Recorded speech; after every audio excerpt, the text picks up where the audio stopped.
Bismillahirrahmanirrahim. Assalamualaikum warahmatullahi wabarakatuh. Halo teman-teman semua, selamat datang di videoku.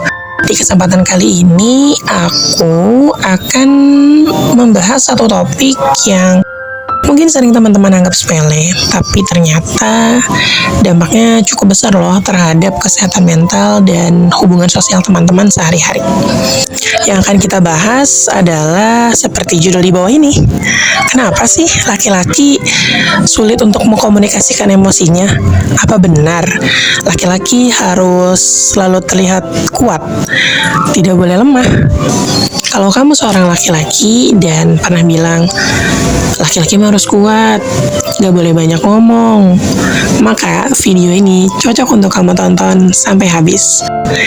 Kalau kamu yang nonton perempuan, ini juga penting, supaya kita bisa memahami komunikasi emosi pada laki-laki. Di berbagai budaya, salah satunya di Amerika Serikat, terdapat satu budaya bernama sindrom koboi. Nah, sindrom koboi ini biasanya menuntut para pengikutnya untuk lebih memiliki sifat diam, tidak boleh mengekspresikan emosinya, agar mereka terlihat kuat. Bahkan mereka pun menolak untuk merasakan cinta dan kasih sayang. Nah, di Indonesia ternyata sindrom koboi ini juga terjadi loh. Tapi mungkin gak se-ekstrim yang ada di Amerika Serikat.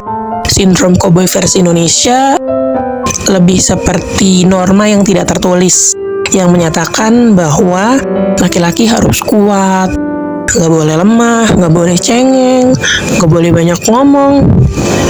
Kalau versi Gen Z-nya ya, yang rame di sosial media sekarang, seperti postingan mungkin yang teman-teman pernah lihat kayak laki-laki tidak bercerita. Nah, ini mirip nih. Masalahnya, standar ini akhirnya mengakibatkan tekanan psikologis pada laki-laki. Mereka menjadi belajar untuk menahan emosinya, bukan mengekspresikannya. Dan pastinya ini memberi dampak yang buruk terhadap kesehatan mental mereka dan hubungan interpersonal mereka. Dalam buku Psikologi Komunikasi, tulisan Jalaluddin Rahmat, beliau menjelaskan tentang hubungan antarpersonal. Nah, hubungan interpersonal ini itu melibatkan proses penyampaian pikiran, perasaan, dan emosi. Beliau juga menjelaskan bahwa emosi merupakan bagian dari pesan. Jadi ketika teman-teman sedang berkomunikasi tanpa melewati proses penyampaian emosi, entah itu emosi marah, sedih, dan yang lain, maka dapat dipastikan informasi yang terdapat pada diri teman-teman itu tidak tersampaikan. Nah, hal ini juga mengakibatkan hubungan yang tidak transparan, dapat menyebabkan kesalahpahaman, dan bahkan dapat menyebabkan konflik. Nah, yang udah aku jelasin tadi merupakan salah satu hambatan dalam mengkomunikasikan emosi, yaitu stereotip sosial atau budaya. Hambatan dalam mengkomunikasikan emosi ini bukan hanya dari stereotip sosial dan budaya aja, tapi ada juga dari rasa takut yang kita miliki atau dari kemampuan interpersonal yang kurang memadai. Kita fokus membahas pada hambatan mengkomunikasikan emosi dari stereotip sosial dan budaya aja. Nah, hambatan itu biasanya sering terjadi pada anak laki-laki atau ya sering terjadi pada laki-laki sejak kecil. Nah, kalau teman-teman pernah mendengar ada orang tua yang berbicara kepada anaknya seperti, kamu anak laki-laki jangan cengeng, anak laki-laki kok kamu bawel banget sih, atau kalian sendiri pelakunya? Kalau iya, berarti sejak saat itu kalian mulai menanamkan pada diri anak tersebut bahwa mengkomunikasikan emosi merupakan suatu hal yang salah. Padahal secara ilmiah, mengkomunikasikan emosi dapat membuat seseorang lebih mengenal dirinya sendiri, dapat membuat dia menata hidupnya sendiri, dan memperbaiki relasi dengan orang terdekat.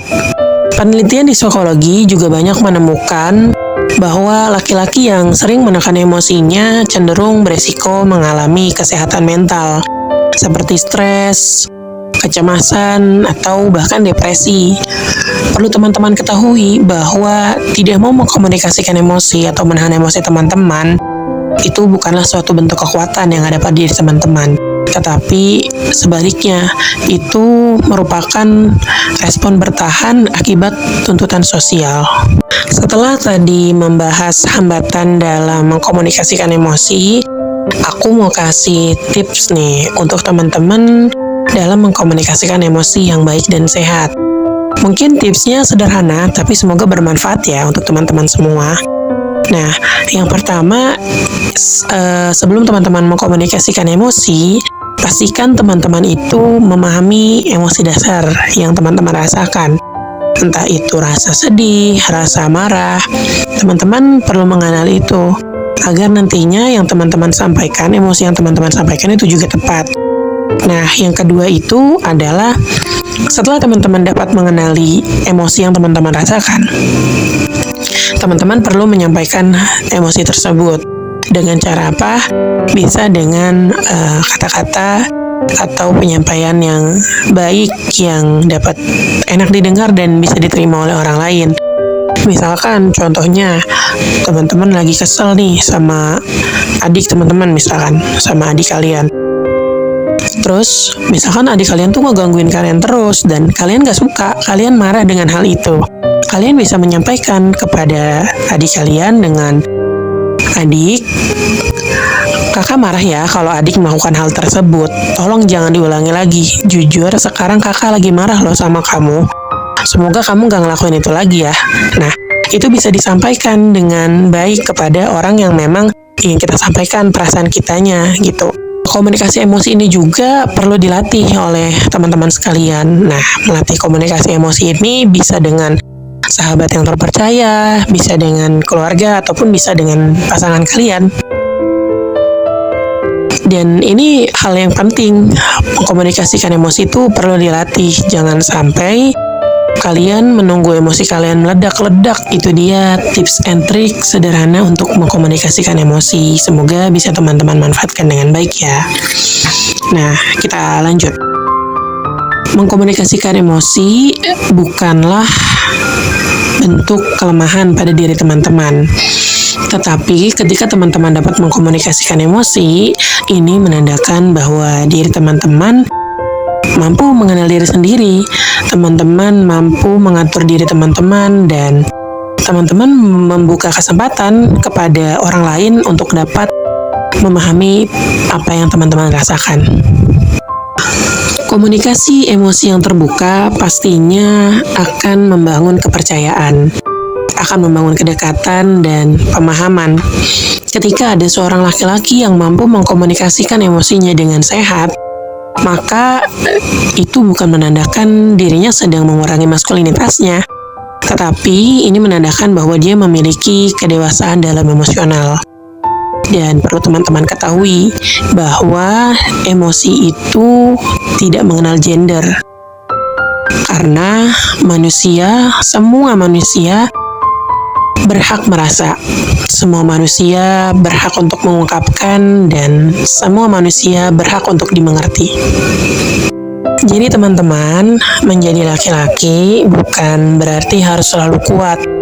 Menjadi laki-laki bukan harus menahan air mata dan menutup rapat semua perasaan. Justru ketika laki-laki mampu mengkomunikasikan emosinya dengan baik, dengan jujur dan terarah, ini menandakan bahwa laki-laki tersebut memiliki kecerdasan dan kedewasaan, baik emosional maupun sosialnya.